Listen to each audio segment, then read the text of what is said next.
Metta World Peace, the artist formerly known as Ron Artest. Artest has had quite the polarizing career. In fact, he is the definition of polarizing. At one point, he was the most hated player in the entire league, and one of the most hated athletes in the entire country.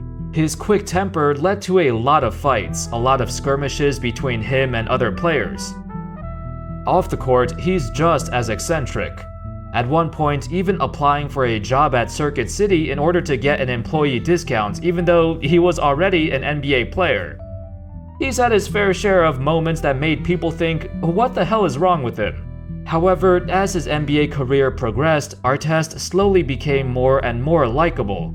His reputation of being a hot-headed, immature player was slowly fading away, as he turned into a fun-loving guy, although there were moments when that reputation was brought back into light. How's it going, folks? My name's Andy, and today we're gonna take a look at the NBA career of Ron Artest and dissect his game, and everything about him that made him so memorable. Was he ever considered among the elites of the NBA during his time? Anyway, let's get started. Early on, Artest was a very popular figure in his local basketball community in Queens.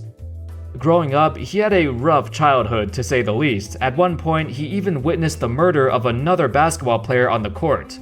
This happened in 1991, when Ron was just 12 years old. The games he participated in as a kid were so competitive, so aggressive, and players would lose their temper quite often. This type of upbringing had a huge effect on Ron's life, and even years later, the impact of his childhood would never go away. That temper, that aggressiveness, and hyper-competitive attitude would stick with him for the rest of his NBA career. Anyway, he would attend St. John's University for 2 years and even won the 1999 Haggerty Award, given to the best college basketball player from the New York metropolitan area. This brings us to the 1999 NBA Draft. With a successful college career under his belt, Artest got selected with the 16th overall pick by the Chicago Bulls. As most of you probably know, the Chicago Bulls at this time were awful. They were going through the beginning stages of a brand new rebuild. They saw Jordan retire the year before, Scottie Pippen was traded to the Houston Rockets, and Phil Jackson was gone too. As a result, the 1998-99 Bulls were really bad, winning just 13 games in the lockout-shortened season. They were hoping that drafting Artest would be the start of a brand new era. Unfortunately, in 2.5 seasons in Chicago, Artest was involved in a bunch of things off the court that, well, it did not turn out too well, and the Bulls were getting tired of it. One of those things was, like I mentioned earlier, getting a job at Circuit City because he was partying too much and wanted something to get his mind off of that. In an interview, Artest said, quote, "I was bored. I was partying a little bit too much. I was trying to find ways to stay grounded, so one of the things I did was apply for a job at Circuit City. I got the job, 50% discounts and things. I showed up one day, I worked, I helped out some customers." Additionally, his mindset in Chicago was hard to overcome. He also added on that, quote, "Different neighborhoods in Chicago I shouldn't have been in. I was at places I should not have gone, doing things that I should not have done. And then I was still in the mindset of somebody from the urban ghetto community in survival mode." Later on, he would also admit that during halftime, he would frequently drink Hennessy in the locker room. That's kinda crazy. Overall, his time there was marred with uncertainty and a lack of focus. Fortunately, a trade at the 2002 trade deadline would send him to Indiana, and this is where his career took off. Artest now had a bigger role on a young upcoming Pacers team. The roster sported a lot of great young players looking to make a name for themselves, but the leader of the team was still none other than Reggie Miller, now at the twilight years of his career. Artest had a ton of respect for Miller. Miller's demeanor, his leadership, and his professionalism were things that Artest looked up to. Miller also knew his days were coming to an end and wanted to make sure the next generation of Pacers players were in good hands, and that's why he spent a lot of time working with and mentoring the young guys. In fact, it was his respect for Miller that really made himself so upset over his actions at the Palace of Auburn Hills. We've all heard of this brawl, one of the worst events in NBA history. A fan threw a cup of beer at him and he proceeded to run into the stands and throw punches. It's widely believed that he was targeting the wrong person. Both teams got involved and it was a huge mess. This was in the 2004-05 season, which everyone knew would be Reggie Miller's final season. Because Artest got suspended the entire year, along with other Pacers like Jermaine O'Neal and Steven Jackson also getting suspended, the Pacers blew their last chance for Miller to win the title. They were discombobulated for the rest of the season.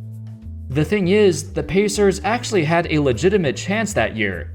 At one point during the preseason, they were favorites to win it all. Anyway, besides that event, Artest shined in Indiana. Let's back up a bit and revisit the 2003-04 season. Artest became an All-Star for the first and only time of his NBA career. He was nominated to First Team All-Defense, and he also won the Defensive Player of the Year. It was the first time a perimeter player won the award since Gary Payton in 1996. In fact, no other perimeter player or wing player would win the award until 2015, when Kawhi Leonard won back-to-back. So Artest winning it in 2004 was very impressive, especially during an era where big men dominated on defense, namely guys like Ben Wallace, Tim Duncan, and Kevin Garnett. Unfortunately, by the time his suspension ended, Artest's time with the Pacers has run its course. Early in the 2005-06 season, he requested a trade, to the dismay of his teammates and the organization. Initially, the Pacers had no plans to trade him, and they were very upset with his trade request because they felt betrayed. GM Larry Bird said, quote, "I don't know if this is the right wording, but I felt betrayed. We're disappointed. Things happen. Maybe it's a good thing. He's a very talented player. I always liked working with him and how he went about things on the basketball court. He's a top 12 player in the league, but we're in a situation where we have to move on." And so, on January 25, 2006, Ron Artest got traded to the Sacramento Kings in exchange for three-time All-Star Peja Stojakovic.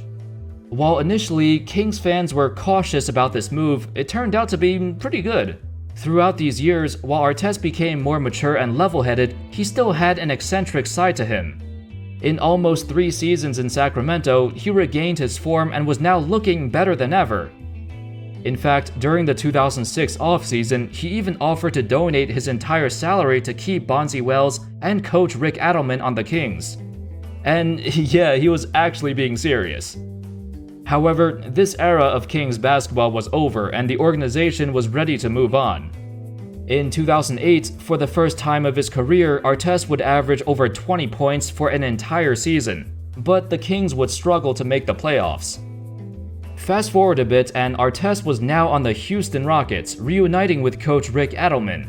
It was here where he had arguably his most memorable playoff run. This was the year where an injured and hobbled Rockets team pushed the championship favorites, Los Angeles Lakers, to 7 games in the second round. This was the first time in 12 years that the Rockets got past the first round, and despite an injured T-Mac and Yao, Artest was a major factor in helping them do that. Fast forward again to the 2009 offseason, and that's when Artest made the decision to join the Lakers. Here, he would become a crucial piece of the team. While he was now older and saw his role diminish, his defense and his toughness were things that helped them along the way. This culminated in the 2010 NBA championship, back-to-back for the Lakers and the first title of Ron's NBA career. In the 2011 offseason, Artest would legally change his name to Metta World Peace. It was symbolic in the sense that he has changed his ways. He was aware of his past actions that deeply scarred his reputation, and this was a sign that he was a changed man. Throughout the recent years, he's also become a huge advocate for mental health, as he would visit schools to give speeches about any mental health issues and to encourage kids to seek help if they need to. In the 2012 season, unfortunately, Metta World Peace would get caught up in another suspension. Towards the end of the year, he dropped the Metta World Elbow on James Harden. This resulted in a 7-game suspension, along with Harden going through the concussion protocol. While World Peace claimed that it was unintentional, it was a huge setback in the progress he's made throughout his career. but he apologized and he was deeply upset about this mistake. The Thunder were able to get their revenge though, as in the 2012 playoffs they would knock out the Lakers. Throughout the next few years, World Peace would bounce around the league, played overseas for a few months, and was part of a failed super team, and then ultimately returned back to Los Angeles to officially retire as a Laker. Despite his eccentric and unorthodox personality, World Peace was an amazing player in his prime. At a ridiculously strong 6'7", 260 pounds, he was arguably the strongest wing player of his day. He was one of the greatest defenders of all time. The rest of his game was rather inconsistent, but he did have some years where he looked like a very good offensive player, especially in Indiana. If the brawl never happened, they had a decent chance to win the championship in 2005, and if they did, his legacy would be much different. At his best, well, you heard Larry Bird, he said that he was a top 12 player in the league, but I'd say he was more around top 15 to top 20-ish, at least for most of his prime. Anyway, that's all folks, that sums up the story of Metta World Peace, aka Ron Artest. In my opinion, he was one of the more interesting characters of his time, and in an era of isolation-heavy offense, he stood out as a dominant defensive player. Maybe he could have done more, and maybe he never reached his full potential. Let me know your thoughts on him in the comments. How do you think he'd fare in today's NBA game? Thank you everybody so much for watching. I hope you enjoyed the video, and as always, I'll see you next time. Peace.